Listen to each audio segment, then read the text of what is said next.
We all need a Savior. And His name is Jesus. You need Jesus tonight.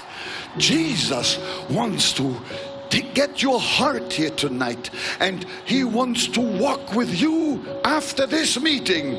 He wants to walk hand in hand with you. Are you happy?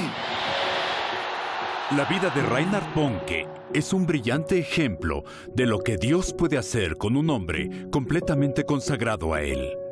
Su corazón ardía por la salvación del continente de África y siguió esa pasión durante toda su vida sin titubear. Fue también un hombre de marcada integridad. Nunca hubo indicio o rumor alguno de ningún escándalo. Él decía que cuando era joven había orado: Señor, ayúdame a que me importe al principio lo que me importa al final. Cuando miramos atrás a la vida de este gigante espiritual, hay una abrumadora sensación de asombro y gratitud por una vida que dejó un impacto tan masivo en el mundo. Reinhard Bonnke era conocido como un hombre de profunda humildad. Aunque su plataforma era mundial, se tomaba tiempo para el individuo. No afirmaba tener ningún estatus especial, sino que se veía a sí mismo como un siervo. Entregó su vida a servir a los pobres en África y en todo el mundo con el Evangelio de Jesucristo. Reinhard decía a menudo a las multitudes: si Dios puede usar a Bonnke, entonces puede usarlos a ustedes 10 veces. En otras palabras, explicaba que cuando Dios llama, no se trata tanto de nuestra capacidad, se trata más de nuestra disponibilidad ante su voz. Su consejo era: simplemente diga sí. Entonces, paso a paso, día a día, haga todo lo posible por seguir obedientemente su guía. I was dreaming. I saw a huge map of Africa. And then the next thing was, Africa became washed in the precious blood of Jesus. From south to north and from west to east. And I heard a voice cry. That voice was something extraordinary. I'm sure it was the voice of the Holy Spirit. And he cried, Africa shall be saved. It was like a thunder. I woke up. I said, oh, that is wonderful. The Holy Spirit was in the bedroom. I felt the anointing of this. Reinhard creció como el niño ignorado en su familia.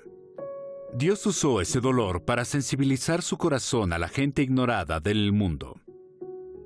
Él sabía que Dios amaba a todos, incluyendo a aquellos cuyos nombres nadie nunca celebrará. Tenía un amor especial por África, donde vivió por muchos años y donde la mayoría de su ministerio se concentraba. Hijo de un pastor, Reinhard Bonnke entregó su vida al Señor a los 9 años y escuchó la llamada al campo misionero antes de que fuera un adolescente. Después de ir al colegio bíblico en Gales, llevó a personas a Cristo a través de prédicas artísticas en las calles de Alemania. Y después fundó una iglesia para los nuevos convertidos. Fue pastor de esa iglesia por muchos años antes de seguir a su llamado a África. Empezó en el sur de África como misionero. Fue ahí, en el pequeño reino montañoso de Lesoto, que Dios puso en su corazón la visión del continente de África, lavado en la sangre preciosa de Jesús. Un continente entero, desde Ciudad del Cabo a Cairo, desde Dakar hasta Djibouti, que necesitaba ser alcanzado y escuchar la proclamación del Evangelio y sus señales.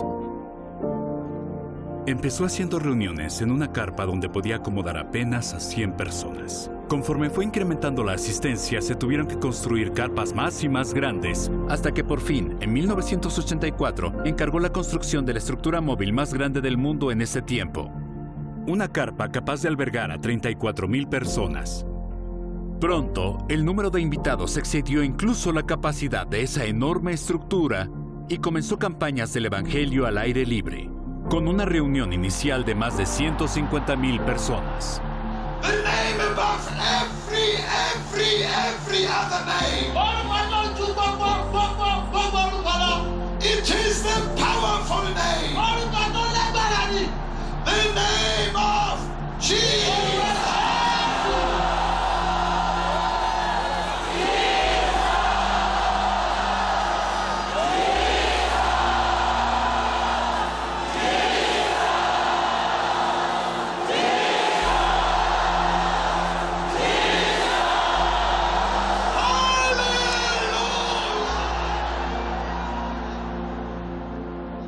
Reinhard frecuentemente le preguntaban cómo alcanzó un nivel de éxito tan fantástico con su ministerio.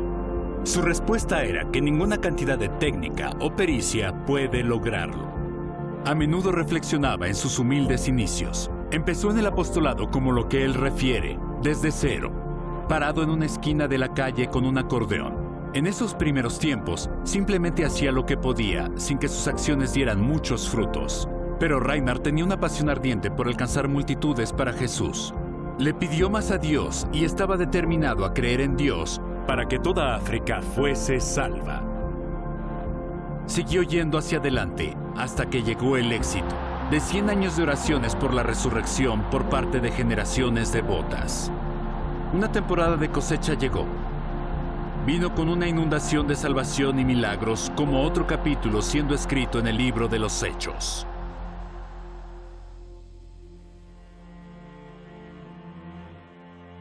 Esta cosecha sin precedentes no es solamente un récord histórico. Los resultados continuaron más de una década antes de su muerte. Reinhard Bonnke pasó la dirección a un hombre joven a quien él había tutelado, cuyo nombre es Daniel Kolenda. As Evangelist Bonnke is saying bye-bye to the crusades in Africa, Evangelist Daniel Kolenda has already taken up the mantle, preaching the gospel for the past 13 years with Cephal. And so he also take it up and continue preaching the gospel all over Nigeria and all over Africa. Daniel, el hijo de un predicador de la quinta generación, también fue llamado a África desde niño, justo como Bonnke lo había sido. Toda su vida, él supo que África era su llamado celestial. En su adolescencia, Daniel fue fuertemente motivado por el Espíritu durante un movimiento de Dios en Pensacola, Florida, conocido como el Avivamiento de Bronzeville. Se fue con un apasionado llamado para evangelizar a las naciones. Reinhard vio el llamado en la vida de Daniel y creyó que él era uno de los motores y líderes en el reino de Dios para la siguiente generación. Reinhard dijo que el Señor le habló sobre Daniel, diciéndole, los ungidos deben ser llamados. Y obediente a esa palabra, Reinhard llamó a Kolenda como su sucesor. Hanging on the cross, my friends, he took the punishment for your sins and the punishment for my sins. Los resultados fueron sorprendentes. Las multitudes continuaban llegando a las cruzadas y los poderosos milagros ocurrían. Era evidente para todos que la gracia y el favor de Dios estaba sobre todo el ministerio. Incluso durante la muerte de Reinhard, Daniel estaba en Nigeria con el equipo de Cristo para todas las naciones, predicando el Evangelio en una campaña de Cristo para todas las naciones. Daniel dijo, no se me ocurre una mejor manera de honrar a uno de los mejores evangelistas que haya vivido que trabajar aquí en África, predicando el Evangelio y llevando a multitudes a los brazos de Jesús. If you will do what the Holy Spirit is telling you to do, He will take care of you. Jesus said, when the Holy Spirit comes upon you, you will receive power. Like a mighty rushing wind, the Holy Spirit will fill you.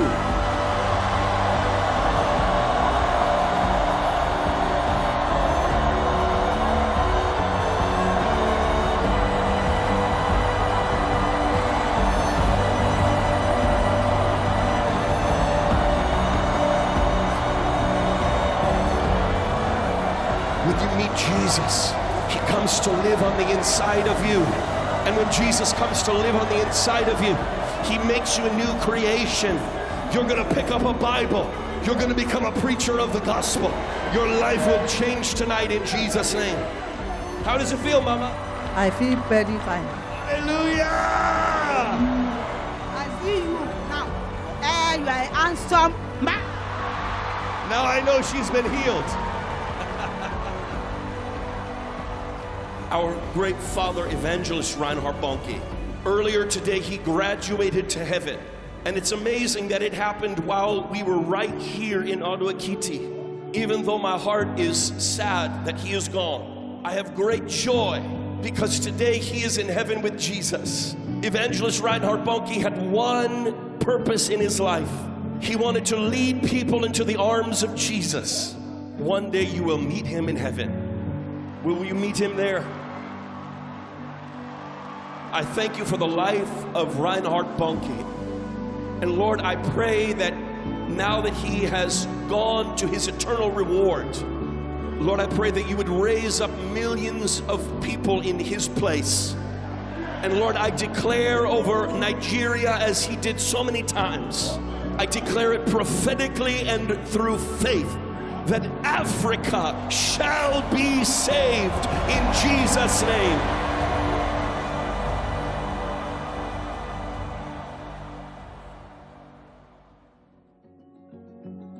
La energía de Reinhard era contagiosa. Él dijo, un hombre de fe no tiene marcha atrás. Vivía con conciencia del eterno significado de su misión y trabajó para redimir cada momento, predicando el Evangelio y construyendo el reino de Dios. El ministerio incrementó el número de cruzadas hechas en África por año y también empezó a expandirse a Asia, teniendo una cruzada al año en esa parte del mundo. Le siguieron cruzadas en Malasia, Filipinas, Indonesia, Singapur, India y Sudamérica. Cada una resultó en miles recibiendo a Jesucristo como su Salvador. Y multitudes fueron sanados y liberados de fuerzas demoníacas. Conforme se conocieron las noticias sobre lo que Dios hacía, el recibimiento en muchos lugares comenzó a cambiar. Algunos cerraron sus puertas a la posibilidad de tan activa cristiandad, pero muchos más abrieron con alegría. La gente en altas posiciones también comenzó a darse cuenta de las enormes multitudes y del impacto positivo que el Evangelio tenía. Reinhard Bonnke pronto se encontró con peticiones para reunirse con presidentes y hablar ante parlamentos.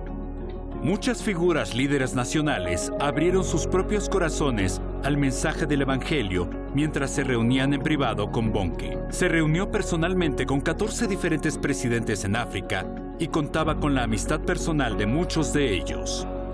Muhammadu Buhari, el presidente musulmán de Nigeria, dijo sobre la muerte de Bonnke que era una gran pérdida para Nigeria, África y el mundo entero, añadiendo que Bonnke acentuaba fuertemente el mensaje de Jesucristo y su visión y fervor por la salvación de almas claramente ayudaba al mundo a entender el poder del amor y la bondad como un lenguaje universal. La meta de Reinhard Bonnke era utilizar cada oportunidad mediante todos los medios posibles para alcanzar y salvar a los perdidos. Tenía una pasión ardiente por el Evangelio, una visión para el continente de África y un corazón para las naciones del mundo.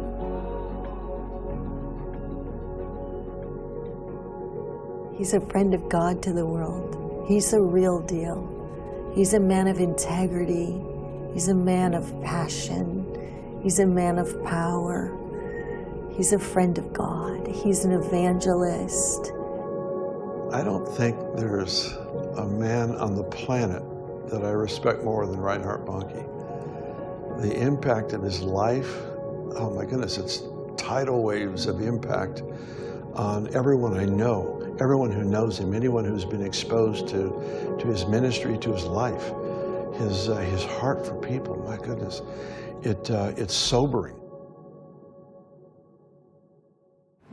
You know, Reinhard Bonnke was a man of incredible vision, not only for his own life and his own ministry, but also for the next generation. And that's why, even though Reinhard Bonnke has gone to be with the Lord, the crusades continue and the ministry continues and the souls continue to come into the kingdom. That's why we're still here in Africa preaching the gospel today, even though Reinhard has already gone to his eternal reward. And in fact, this is nothing new. We have been reaping this harvest in Africa for the last 5-6 years. Reinhard hasn't been here preaching, but the Lord has been gracious and he's allowed this to continue on to the next generation. Reinhard used to always say to me, nothing diminishes in God. And what he meant by that is, in God's will and in God's heart, it's always intended to go higher. It's always supposed to go to the next level. Nothing is supposed to retreat or go backwards, but we go forward in Jesus' name. Como parte del programa de discipulado del ministerio, más de 187.5 millones de copias de libros y libretas de CFAN han sido publicados en 103 idiomas y han sido impresos en 55 países. Millones de libros siendo libremente sembrados alrededor del mundo. CFAN ha usado todos los medios a su disposición para divulgar el Evangelio de Jesucristo al mundo, incluyendo televisión, todas las formas de medios digitales, literatura impresa y eventos en vivo, los cuales incluyen algunas de las más grandes congregaciones de seres humanos en la historia del mundo. I remember the very first time I heard Reinhard Bonnke speak. I was absolutely riveted. We had one son, and John, I grabbed a hold of his books, and I remember reading this man who said, "Give me souls or I die," and I thought, I want that kind of passion. Yeah, and Reinhard Bonnke just impacted my life in a profound way. He is one of my heroes. He has a great reward, I know, but he gave me a passion for souls, for lost souls, and the other thing was to walk in integrity. The humility that this man walked in was profound. I want to emulate that and walk in more of that the older I get. So on behalf of John and Lisa, we love you, Reinhard, and we hope you're enjoying your reward with Jesus. Bueno, yo creo que Reinhard Bonnke para el mundo es un mensajero de las buenas nuevas, en primer lugar.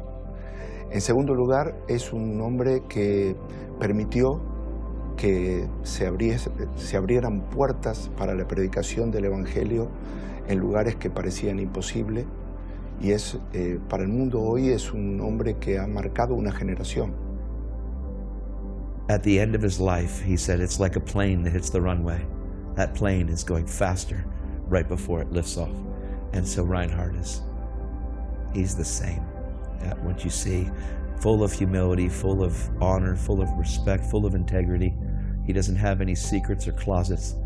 He is a man that is full of Jesus, that's anointed by the Holy Ghost. And he is not ashamed to pass the torch. And he would say, run and run well.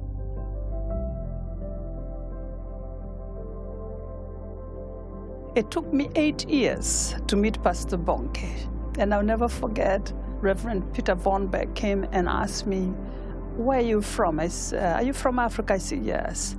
"What do you want?" And I said, "I want Pastor Bonnke to lay hands on me."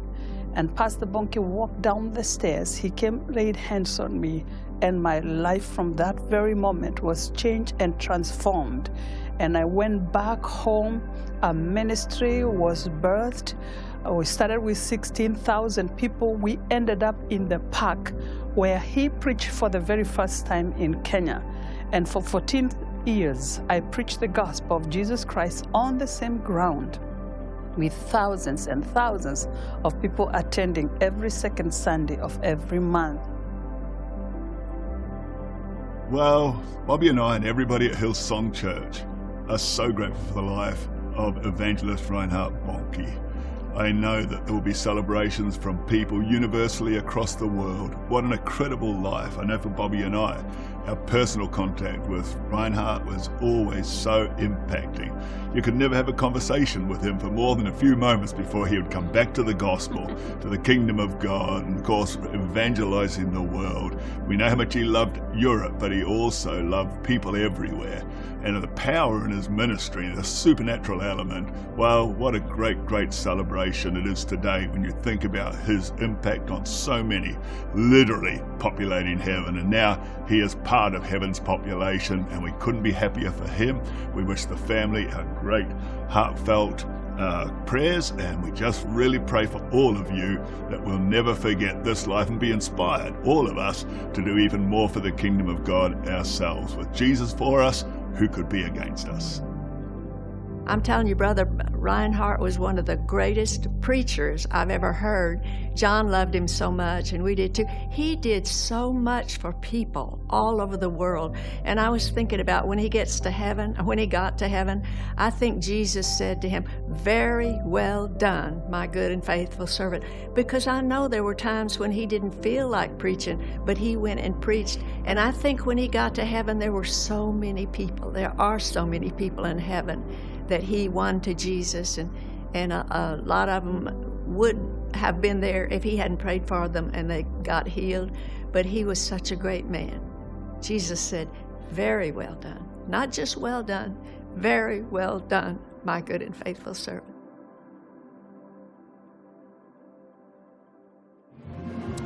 It's often said that when you get to know somebody who is a high-profile figure or a famous person, you become disappointed. The more familiar you get with them, the less you're impressed by them, and thus the old adage that familiarity breeds contempt.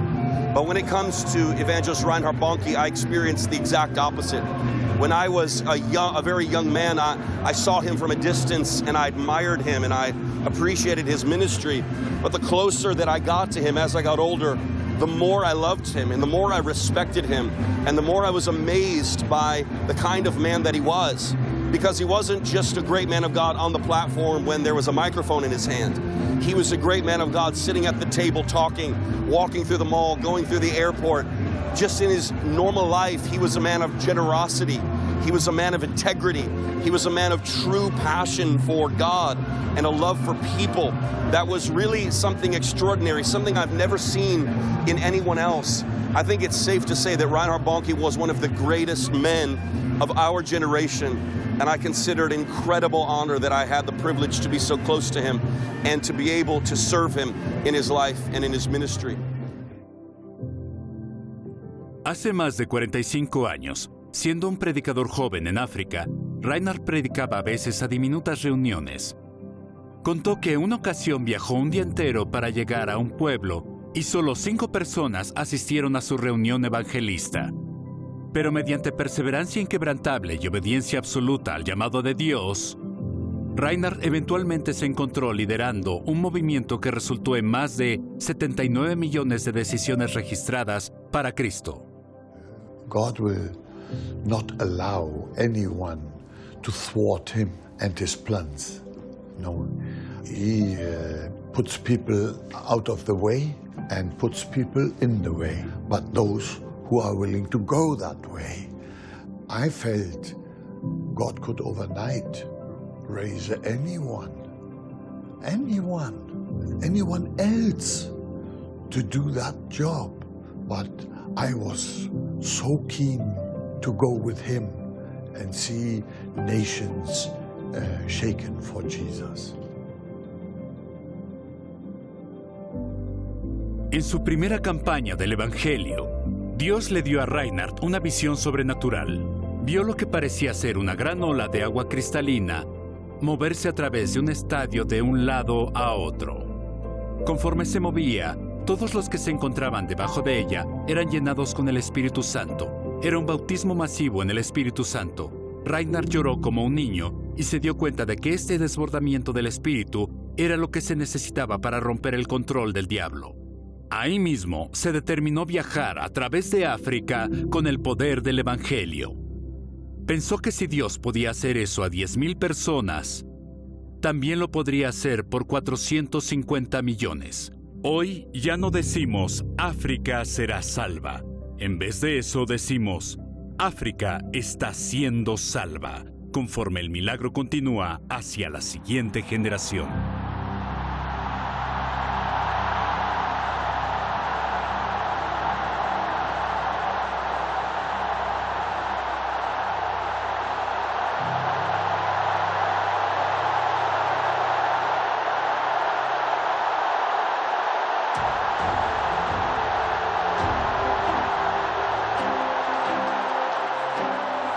You may be a housewife, a grocery clerk, a policeman, a teacher, a student, a secretary, a delivery person, a fry cook, a pastor, an executive. Look in the mirror. The Great Commission is for you. If you belong to Jesus, God is preparing a platform for you.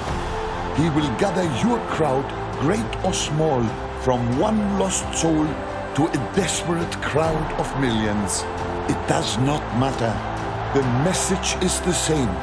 If you know Jesus, you know it as well as I do. We are running stride for stride now. Here is the button. Take it and run your race. Can you see the day of harvest that lies before you? The revival flame is igniting across the southern hemisphere, once called the Third World, and now into India, China, and the ocean islands. Christ is striding through the earth. Mere religious forces have no answer for him. He is our message. Scoffers say, why does the African harvest not happen in Europe or America? I say, why not in Europe and America? the ground is never too hardened. Africa for 2 centuries did not yield a harvest, though the noblest of God's servants sowed the seed there. The dark continent became the graveyard of Christian workers, more difficult than America or Europe today. But in our time, we have seen the tide shift, as it has also shifted in South America and the Orient. If the tide can shift there, it can also rise like a great tsunami to overflow America and Europe once again. I believe it. Dare to believe it with me.